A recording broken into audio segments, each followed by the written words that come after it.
This is Gerardo Del Real with Resource Stock Digest. Joining me today is the president and CEO of Medallion Resources, Mr. Mark Saxon. Mark, how are you?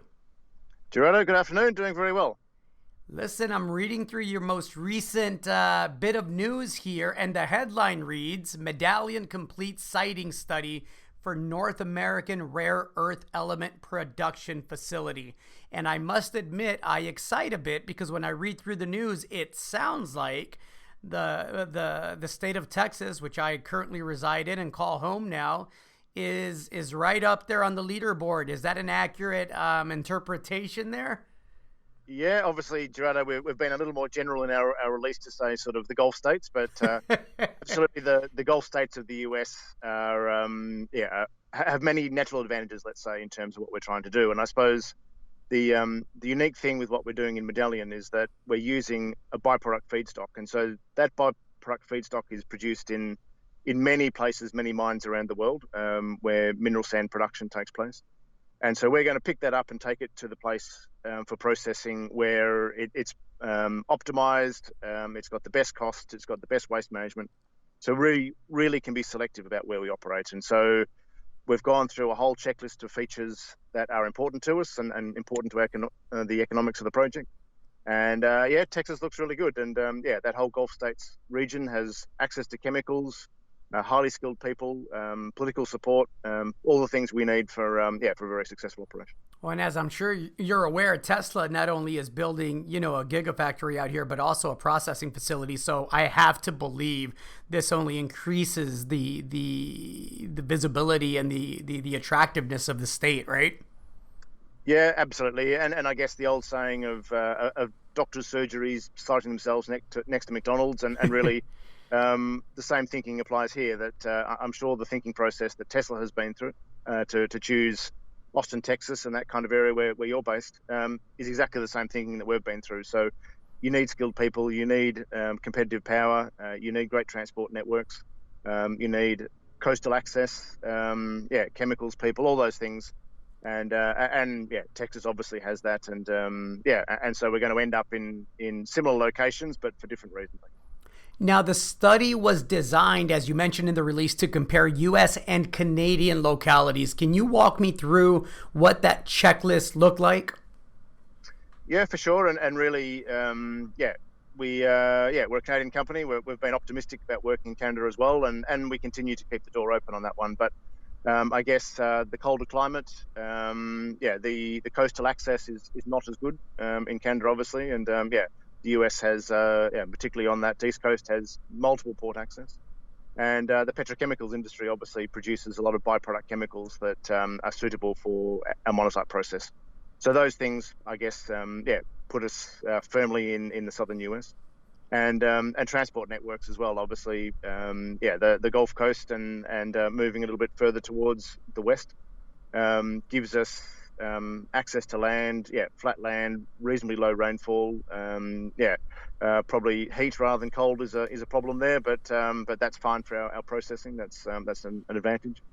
When we line those things up, then we're not excluding anything, and we're happy to talk to all regions and have those discussions. But Texas does look good.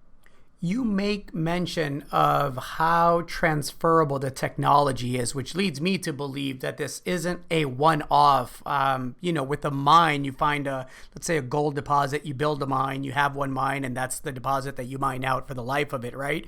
And the cash flow generated is what it is with the one mine. But with this technology, the Medallion monazite process, this is something that I believe seems scalable and something that you could simultaneously kind of plug and play in different locations. Is that accurate? Do I understand that right? Yeah, absolutely. And really, the scoping study that we've done in terms of siting in the US is the first one.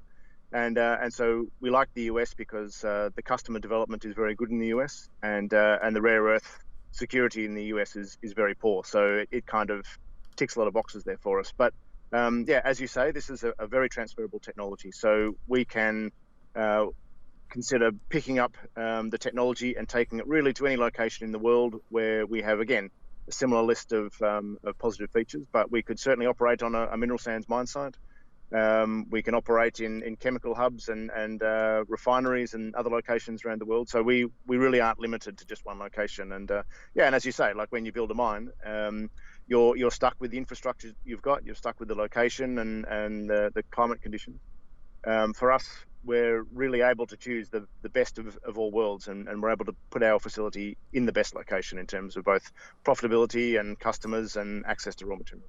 I have to believe that the RARE Act, which was endorsed by Vicente Gonzalez here of Texas, amongst others, right, had to have played a part in the company Medallion aligning itself with a bipartisan group that seems, at the very least, on the surface, to understand how important it is to establish a secure critical mineral supply chain.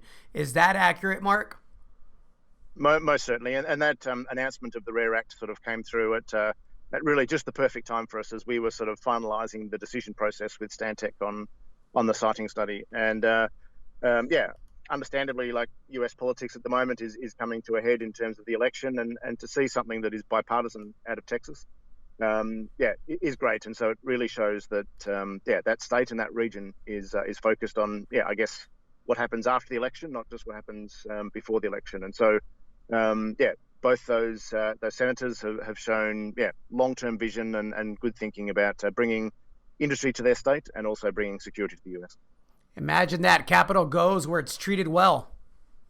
Yeah, exactly. And it's not that hard to work that out, I suppose. And we want to invest in a place where people want us to be, and the tax revenues and the downstream business of rare earths are fairly substantial. And I think, as you know, like the US at the moment doesn't have a rare earth magnet maker. And so by what we're doing and building the foundations, then I think we can attract a fairly substantial magnet maker behind us. And I think that Texas is a smart place for that. And I guess you look also at what Linus Corp out of Australia has done in collaboration with Blue Line, and again that's in Texas. And so we're all following the same kind of playbook, I guess, in terms of how we make it. What comes next, Mark? What are the next steps? Yeah, so at the moment we're preparing for what we're calling a TechnoEconomic Study. So which is essentially a pre-feasibility scale study to understand all the final decision making points, I guess, in our processing. We've really completed, I can say 95% of the physical test work that we need to do on this process. So now there's always optimizations and improvements, and that will happen up until the day we build. But most of the heavy lifting is done there. So now it's about sort of the final economics and some of the real design decisions, I guess, we need to make. Excellent. Mark, thorough update. Anything else you'd like to add to that?